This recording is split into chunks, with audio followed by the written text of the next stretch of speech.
next couple of months for Destiny 2 is going to be a very important time for the game, not only in terms of content that will be rolling out through the spring of this year, but also with impending announcements for the next expansion for Destiny, where we know we'll be seeing some significant reworks as part of Frontiers. So the launch of Heresy Act 3 is not only symbolic in terms of wrapping up the Heresy story, but also how that connects to the next expansion, and some of the content that Bungie will fit in during the lead up to that, with Ride of the Nine and things like that drop in. So in this video, we're going to talk about 10 big things to look forward to in the next couple of months, as it will include a pre-expansion hype event, essentially, kind of like Into the Light was, as well as important announcements for Destiny's next content drop, as well as Bungie's other projects. So we'll round it up in the video, guys, and do us a favor if you're new around here. Around 60% of the viewers haven't yet subscribed, so if you feel like doing that, it would really help us out, as well as keeping you all up to date. So I appreciate that, but now let's get into it. And as we mentioned, Heresy is of course the final episode of the year, and Act 3 for Heresy is symbolic in that it's a period of time that will ultimately lead us to the expansion, both in terms of storytelling, the connectivity between what we have now and what will come next, and, of course, announcements for that upcoming content. Going back to when Into the Light was revealed, it was actually at a point in time where Bungie were giving us a much better look at the final shape in more detail, as well as announcements around the delay for that and the new release date. So there's a kind of connectivity between Into the Light and the final shape, and I think we're going to see the same thing this time around with the content that will come alongside Ride of the Nine. How that in itself will also connect to Heresy in some ways, as well as the upcoming storytelling for Frontiers and Apollo.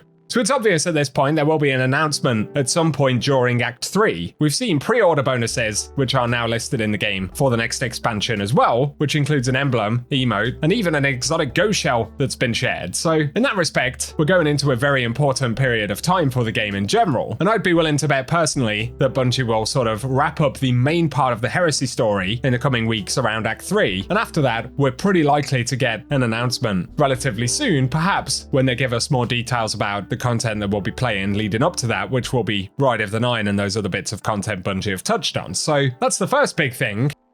Looking at Heresy itself though, another big component, but both the Nether and Court of Blades will receive more updates as we head into Act 3, and one of those for the Nether will be a new zone, which is the Hull Breach on the Dreadnought. Much like we've seen with all of the other Dreadnought areas, that will include a bunch of different encounters, new secrets, bosses, and no doubt there'll be some story components there as well, so that's going to be another quality update to some of the Heresy content. Thirdly though, heading into Act 3, Bungie are finally going to tune and buff some of the rewards for the main Heresy activities, and that includes the Heretical Arsenal of course. So when Act 3 drops on April 1st, their buffing chances for Adept drops, which I've said will be based on performance, so later boss chests in Expert Nether will have greatly increased Adept chances, and higher score tiers, which includes Gold and Platinum within Court of Blades, will do the same.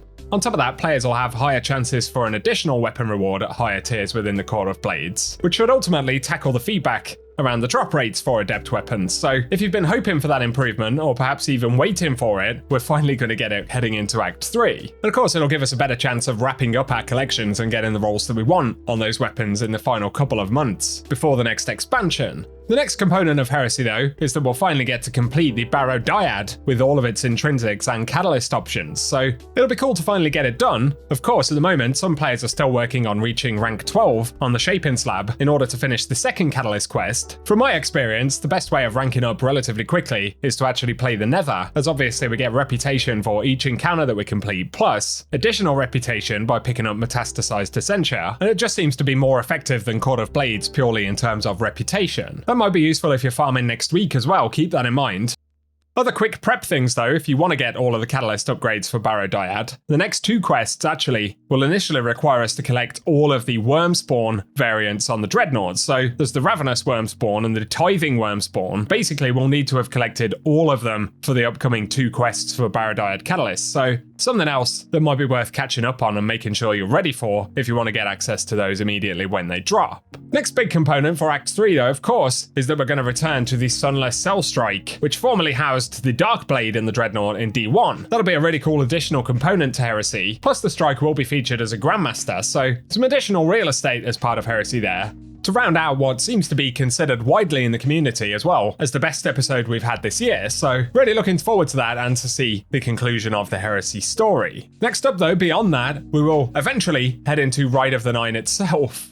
And Bungie haven't confirmed a date for this yet, but I think it seems pretty likely that we're looking at May onwards. And in that event, as Bungie have outlined, they'll be reintroducing Prophecy, Ghost of the Deep, and Spire of the Watcher. With updated weapon rewards, we'll also be able to get adept variants of the weapons by playing the Ultimatum mode, which is a contest level version of these dungeons. But as Bungie outlines, there'll be an Explorer mode as well, which will be a much more sort of solo player or newer player friendly version of these activities. So it's going to be a great opportunity for folks to jump into those dungeons, whatever type of player you are. Plus, for the tougher challenges, Bungie have said they'll introduce 5 new emblems, earnable weapon cosmetics, and an exclusive event title. The other component of that pre-expansion update though, as Bungie have outlined, is the heavy metal game mode, where players will be able to play as Drake tanks versus fallen bricks, so that's going to be something quite different of course. And I'll keep you posted when Bungie give us an official announcement. There'll also be a sandbox tuning pass for the launch of Heresy Act 3. That will include changes to the Redrix's S-Stock, which is once again being nerfed, so Bungie are adjusting base stats on the weapon like range, handling and aim assist. Plus, as they've outlined, Lone Wolf will get additional changes, reducing the aim assist bonus, and in combination with the other changes on Redrix's S-Stock, it's certainly a nerf that players are going to feel.